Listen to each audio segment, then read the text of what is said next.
when you're psychotic and you're left up to your own devices, anything and everything can happen. The possibilities, limitless. The world, your oyster. All you have to do is act. And when you're in a state of mental incapacitation and you cannot make your own decisions with reasonable discretion, this means, yeah, just about anything can happen, my dude. Just about anything. I am often amazed by the things that I got away with in psychotic episodes. And I do mean got away with because no one stopped me and someone probably should have stopped me. Now, I had supervision for most of my episodes, but there was one, the worst one, where I was pretty much independent, and this was not a good thing.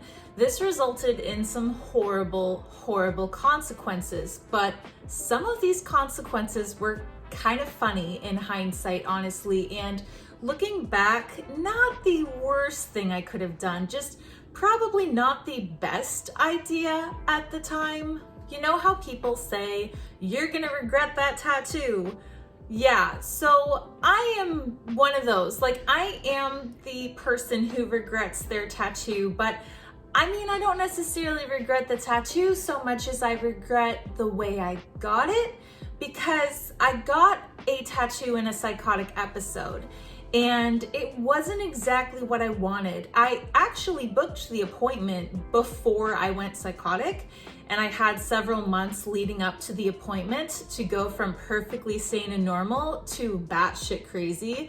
And in that time, I slipped into an episode, and by the time I showed up to my appointment, which how on earth did I manage to do that?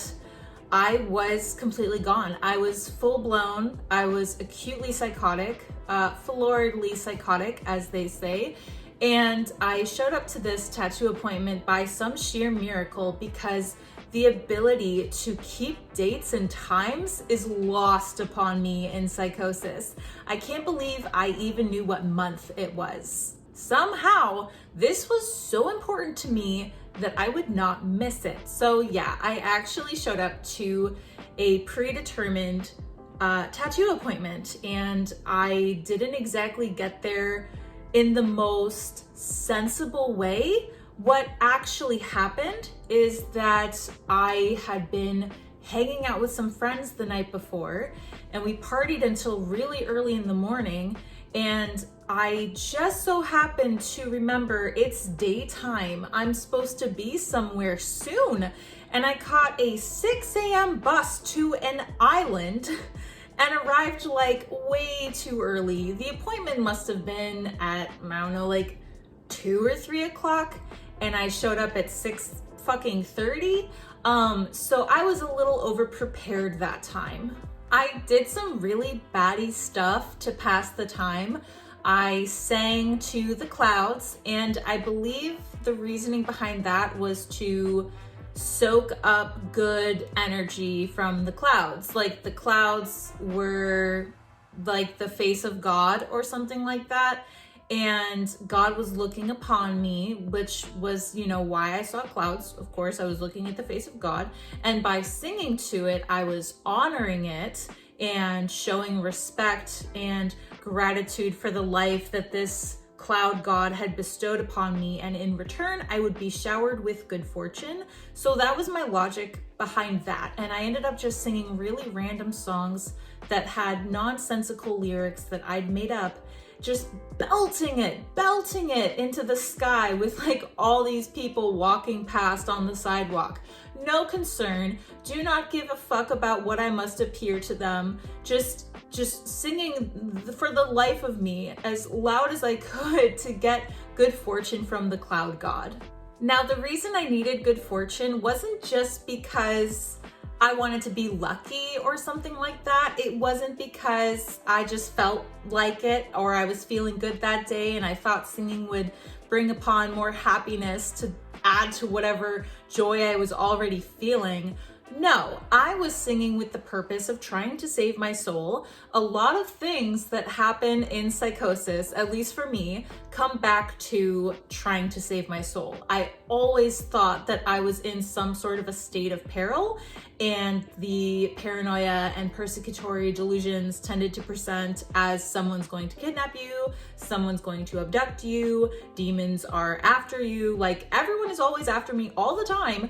And in this instance, I believed it was demons, so I had to sing for good fortune because I needed as much protection as I could get, at least until I could marry the God that was going to save me. Because yes, I also believed that there was a God and that he had been assigned by a greater God, which we all know as the God. I mean, lesser deities do exist in my mind when I'm psychotic, although I am Christian, so it doesn't exactly check out, but I ran with it. And this lesser God, who, was assigned to me like some kind of an FBI agent, was marrying me with the sole purpose of saving my life. So it wasn't a marriage of love. It was like on his end, he was my bodyguard and he'd been assigned by God to save me by marrying me. And I was in such desperation and fear for my immortal soul that I was willing to marry a complete fucking stranger. And I'd only known him for 2 weeks. And the day after the tattoo appointment just so happened to be my wedding day. So there was a lot of gravity to the situation. Here I am singing at clouds, trying to protect myself for the one day until I can get married to the man who will save my soul. So this, of course, is the day that the demons are at their worst because they have one last shot at my soul, and it is this day. And this tattoo, this is going to be my saving grace. This tattoo is going to be imbued with so many like protective emblems or something that it would protect me until I could get married. Like, I don't know why I needed the tattoo for one day when they're completely permanent, but I just so badly knew that this tattoo was going to save me. And maybe that's why I remembered the day of the appointment. Well, the tattoo artist eventually did show up to the shop after I'd waited there for several hours, and I gave him a card that I had drawn in the time that I had been waiting, and it had this beautiful symmetrical mandala on the front of it, which seems, kind of nice when you're giving it to a tattoo artist. It's kind of like a thank you, almost like a tip. But on the inside, I had written this whole message about, you need to save my soul. This mandala is a protective symbol. It's going to protect you while you tattoo me. And here's the deal. I'm going to hypnotize you. I'm going to hypnotize you while you're tattooing me into giving me the most protective, strongest, symbolic tattoo you've ever given anyone ever. So I need your consent to let me hypnotize you. And this guy was clearly overwhelmed, I would say, because I can't remember things super clearly, but I can absolutely remember that his demeanor became rather stilted after I gave him the card and he read it. And he seemed to not quite know what to do in this situation. I think if I had been in his shoes and I were faced with someone this out there, I might not want to tattoo them. I might turn them away, because after the initial interaction, for the duration of the tattoo, he just kept asking me, are you sober? Are you sober? So I've actually felt bad about this for a really long time until I realized that if a tattoo artist has to ask you if you're sober multiple times and they don't believe you, they probably shouldn't be tattooing you. You know what I mean? Because I always felt like it was my fault that I had put this man in this awful situation, when the reality is he had enough awareness that what was going on was not okay, that I think he might have been morally ambiguous to follow through with the tattoo after asking multiple times if I was sober. There's just something I think, maybe it's to make myself feel comforted in the fact that I put this poor man through hypnosis. But yeah, I don't think I would have tattooed me if I didn't think I was sober. I mean, I was a piercing apprentice. I worked in a shop for many months apprenticing under my mentor who knew a lot about like ethical piercing, you know, consent and whatnot. And from that experience alone, I can confidently say that I would turn away a person who did not seem sober. So just my 2 cents. Anyway, as I said, I had booked this appointment months before.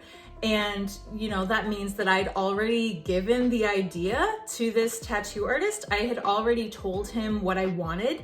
So that was agreed upon while I was clear-headed and sane. And so in that regard, it was somewhat okay that he tattooed me because I did want this design. And it was something that I had wanted for a very long time, for several years. And I didn't want it adjusted in any way, but psychotic me can't listen to instructions. So me, in my, you know, psychotic state, decided that there wasn't enough protective symbolism to this tattoo and it needed to be kicked up a notch. So I presented him with the idea of adding some clouds because, as I said, I pray to the cloud gods or something like that. And I believed that the clouds would protect me, hence why I sang to them earlier. And I just asked him to freehand some quick little doodles of clouds and throw it on there, and he did. I mean, he shouldn't have, but he did.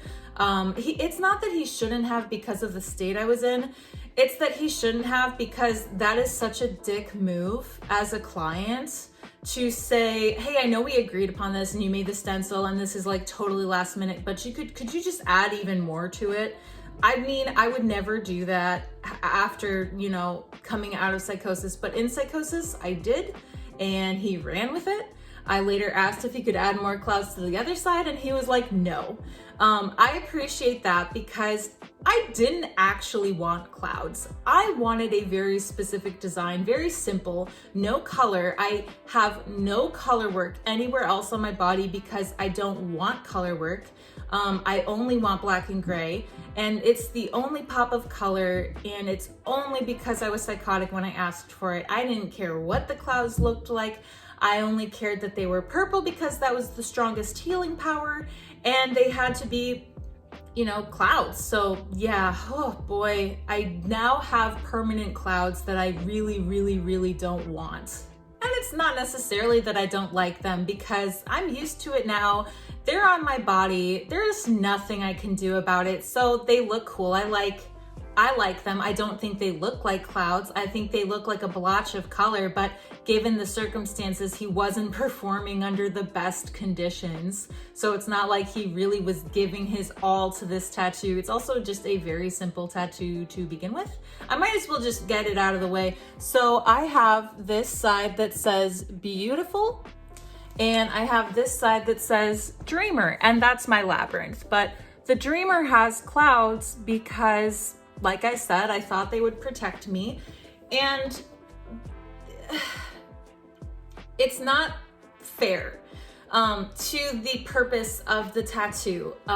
It's supposed to be a tattoo about my narcolepsy. I have narcolepsy, and I thought beautiful dreamer would be a really cute, apt way of showing narcolepsy pride or something like that. And now I have a psychosis tattoo, and the meaning is defunct. Like I said, he kept asking me if I was sober, and he didn't just ask me before the tattoo, he asked me during the tattoo several times, which interestingly enough was like the least psychotic time of the entire interaction. While I was going through the tattoo, I was meditating, and you know, in psychosis, meditation's a little bit different. It's a little more literal, like I was transcended into the heavens or some shit like that. So yeah, he just kept asking, and I was baffled by that. I was like, yeah, I'm completely sober. Why wouldn't I be sober? Like, obviously I'm sober. And I was, you know, I don't use anything when I'm psychotic because it's not even a thought. So I wasn't high even on marijuana. I wasn't high on anything else that I like. I wasn't drunk. I don't really drink to begin with. And I was so confused, like, why does this guy keep asking? Because I'm clearly not under the influence of anything. Like, I'm as sober as the day I was born. In fact, I've never been so sober and clear-headed in my life. And that's the thing about psychosis. you tend to think you're fine. And when I'm psychotic, I feel like I'm sane and I am the most clear-headed and sane I have ever been. And the world around me is crazy. And it's like, damn, this shit is so crazy. I cannot believe how crazy everything else is, but I'm fine.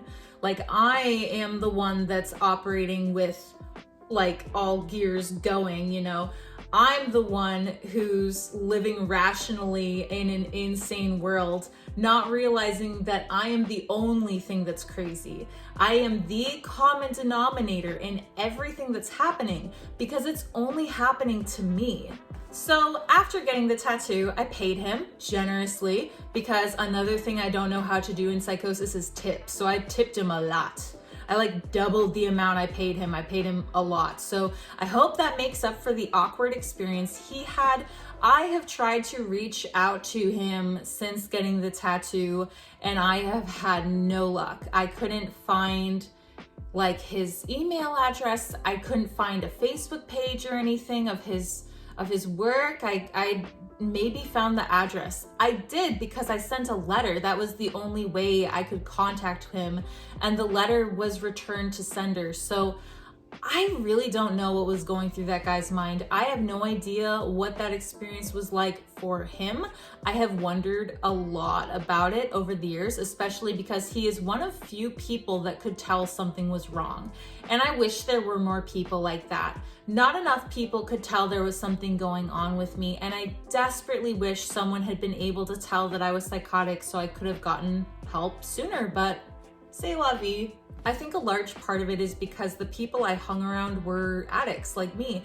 And in addiction, it's kind of hard to tell. Like, first of all, the substances my friends were on made them act psychotic too, and made them feel psychotic. And this was just kind of normal. Like, I remember one time I was dancing and, you know, hanging out with some friends, and one of my friends, Jordan, was sitting on the ground saying, "Whoa, I'm totally sober, but I feel like I'm on mushrooms." And I was like, yeah, me too. That's how I always feel sober. And I meant it because I was completely sober, and I usually am when I'm psychotic. And the thing is, I've never felt so high in my life. Like, when I'm psychotic, that is the most fucked up on drugs I will ever be, and there are no drugs involved. So it was a wild day. And I guess you could say that the tattoo worked in being a protective healing symbol, because the very next day I got married to God, obviously, and I don't really feel that my soul was saved. I feel like it was made worse.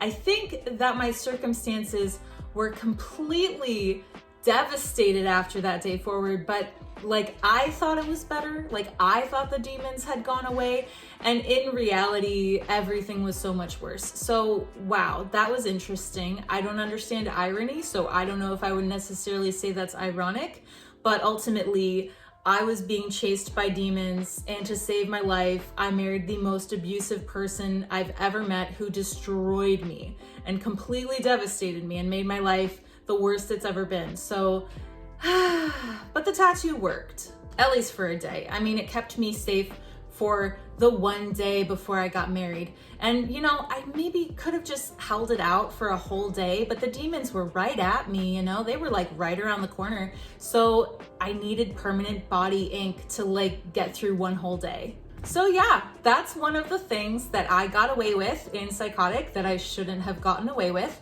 And I desperately wish I'd had some supervision, because I wouldn't have these damn clouds on my shoulder if I had someone to, you know, help me or keep me from getting it then. You know, I still wanted the tattoo. I still like the tattoo itself, the Beautiful Dreamer. I would have definitely gotten it at a later date, but god damn it, I'm stuck with these god forbidden clouds. So yeah, somewhat regrettable, great story. 10 out of 10 for one of the weirdest experiences I've ever had.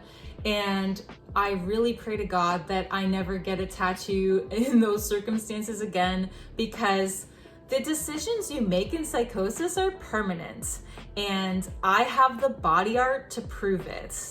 Anyway, that's all I've got for today. Thank you so much for watching my video. I truly appreciate it. I've been taking suggestions lately for videos, and that's been a lot of fun, but I thought I would just take a break for this one to talk about something else. The videos have been a little heavier lately, and this is more lighthearted, which is kind of what I aim for my content to be.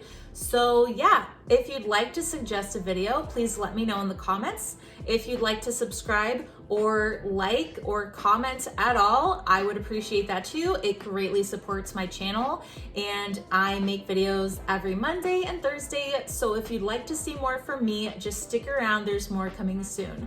Thank you. Bye bye.